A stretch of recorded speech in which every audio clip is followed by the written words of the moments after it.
Press conference कर रहे हैं. Statements, try to pass them off as the will of the international community. But you're all nuanced and well-versed in what and how the Security Council acts. And I therefore do not need to tell you that the Security Council is a very deliberative organization, institution. It works in a very considered manner. Its outcomes are provided to all of us through the President. So if national statements try to masquerade as the will of the international community, I thought I will come across to you too and explain our national position. And what is that?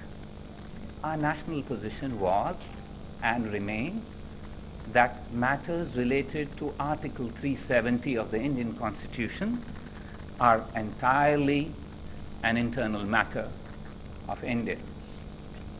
These have no external ramifications. The recent decisions taken by the Government of India and our legislative bodies are intended to ensure that good governance is promoted, socio-economic development is enhanced for our people in Jammu and Kashmir and Ladakh. You are aware this morning that the Chief Secretary of the Union Territory of Jammu and Kashmir announced a whole set of measures that the government is undertaking to move towards normalcy. We are gratified that the Security Council in its close consultations appreciated these efforts, acknowledged them, and indicated that this is the direction in which they would like the international community to move. We are committed to gradually removing all restrictions. You are aware of the timetable for that. Let me also tell you, since the changes internal to India have not made any difference to our external orientation, India remains committed to ensure that the situation there remains calm and peaceful. We are committed to all the agreements that we have signed on this issue. We note that there were some who tried to project an alarmist approach to the situation, which is far from the ground realities. Of particular concern is that one state is using terminology of jihad against and promoting violence in India, including by their leaders. Friends, violence is no solution to the problems that all of us face.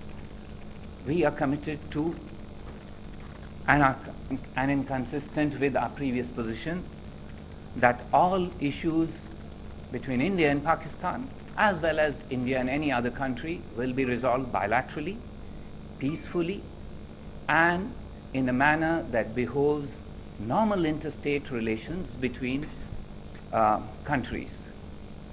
We are saddened that terrorism is being fueled, language and incendiary talk of jihad is being mentioned by people who should know better.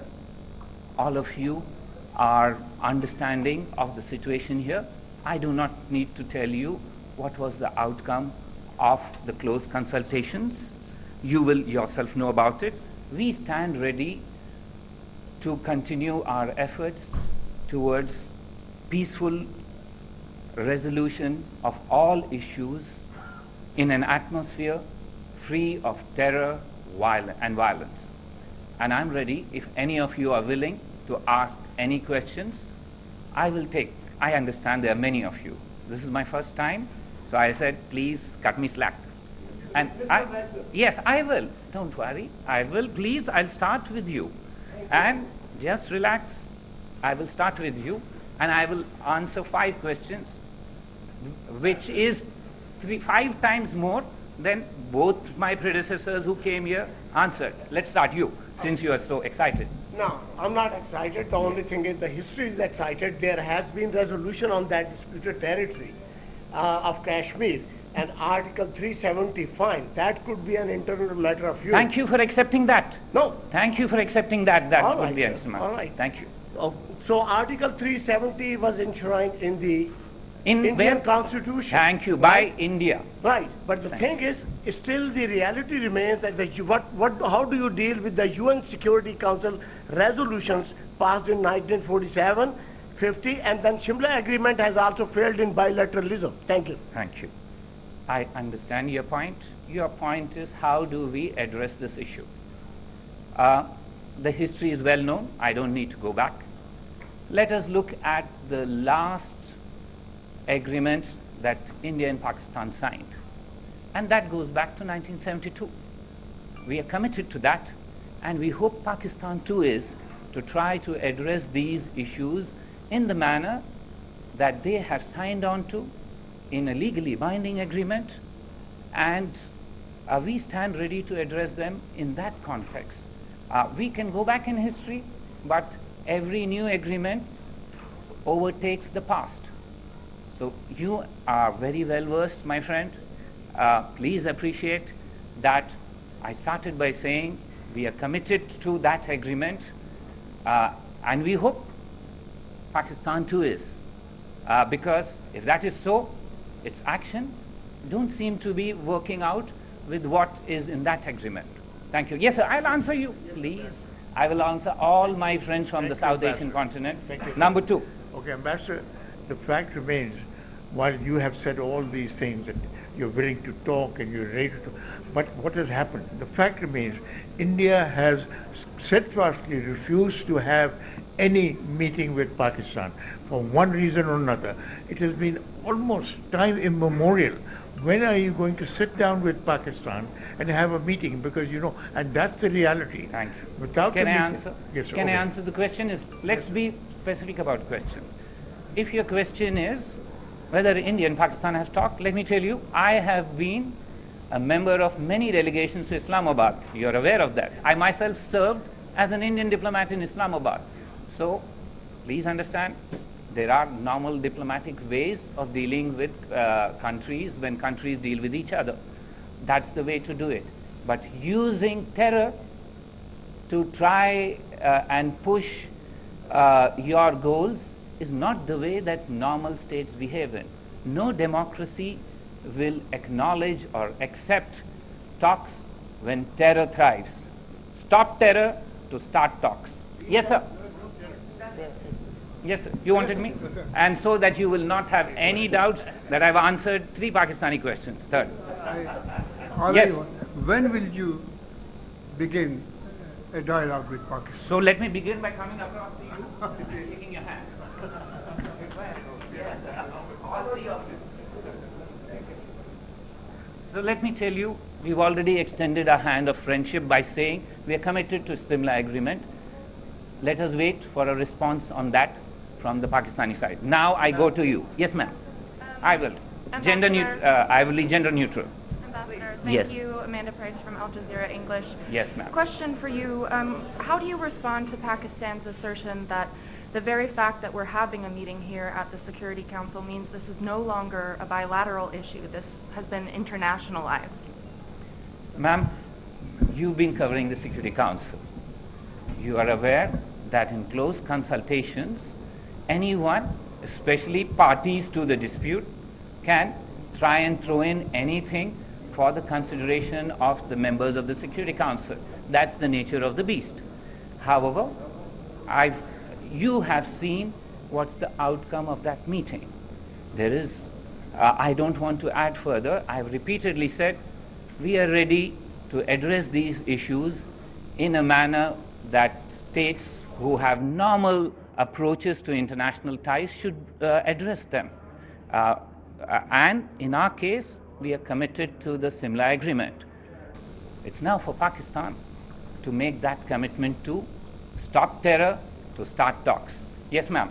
Anyone else? Ladies, yes. Yoshita. Thank you, Ambassador. After 4 questions, so that nobody thinks that I am being biased towards you. Yes, ma'am. Just before the meeting, Russia said that it favors a bilateral track between India and Pakistan on Kashmir. That's again a viewpoint of many other countries here at the UN.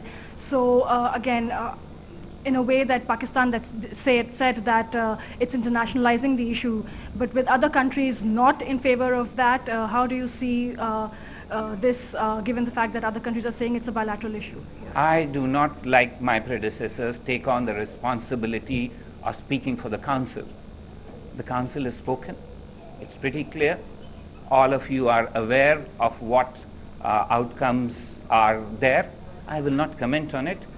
Let me tell you, India's commitment to address these issues on the bilateral track has very broad acceptance globally. Anyone else?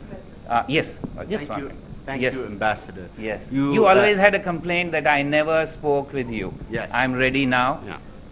And this is the 5th, but I will give you and one 6th. Mr. And that's the Ambassador, end. you spoke about normalization and removing the restrictions in Kashmir. So are you here admitting that there is something wrong that happened? 1 second. One question at a time. I never answer more than one. How India is going to address Right. the will of the Kashmiri people? True. Thank you. So let me tell you, there is something called prevention is better than cure. The measures that we took were preventive in nature. They were designed to stop terrorists from bleeding our people. You've noticed that in the 10 days that have passed, there are no casualties. There are no fatalities. That's because every effort was made to work to ensure that our people in Jammu and Kashmir are not adversely affected in terms of their lives. Yes, there's always a difficulty that sometimes these will lead to restrictions. We acknowledge that. We are an open society. We acknowledge that. But it's a balance of choice that the administrators on the ground should make, not journalists here or diplomats here. Please allow them the space and time to address these issues. They have controlled the situation. You have seen there's not one fatality.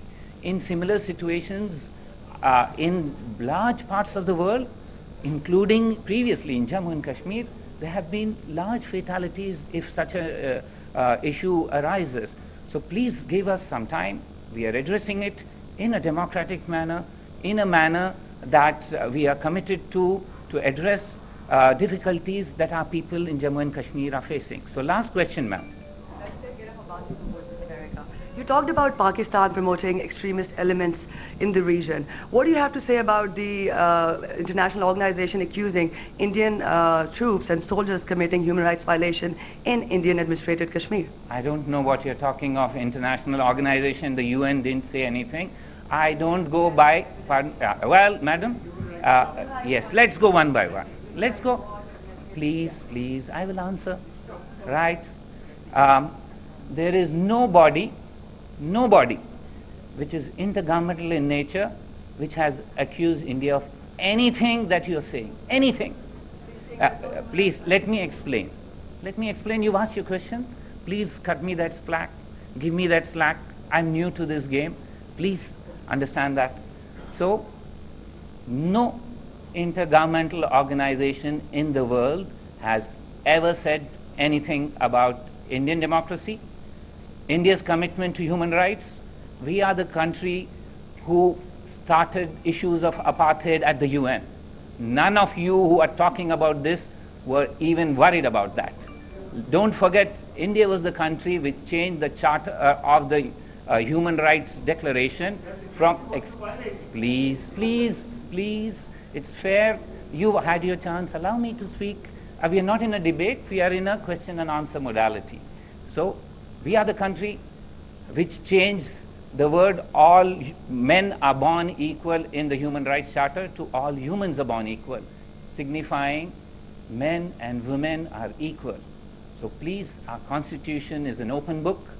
Our legislature is an open book. Put on the TV, you will see we have different shades of opinion in India.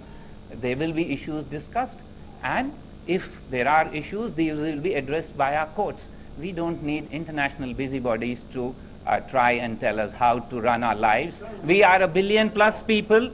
We know how to do, and a commitment to democracy, unlike those who are now trying to speak to me, have no, whose experience is extremely limited. We have vast experience. We will fulfill our goals. We are committed to addressing the difficulties some of our people have, and please give us the time and space to address these. Thank you very much. Don't these restrictions undermine India's image as democracy, as an open democracy?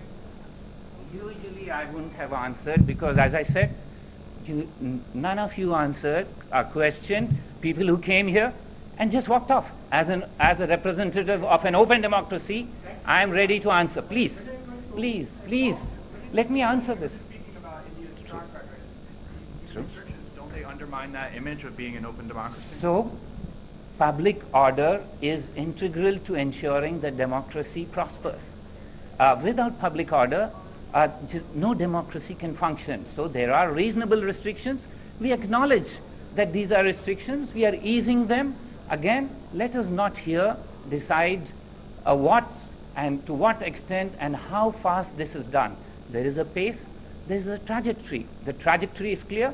You may not be happy with the pace. Some others may be unhappy with the pace. But it's the people on the ground, the administrators who are committed, who work under democratically elected leaders, who will decide this. And let me assure you, India is a vibrant, thriving democracy, and we live by it every day. Thank you very much.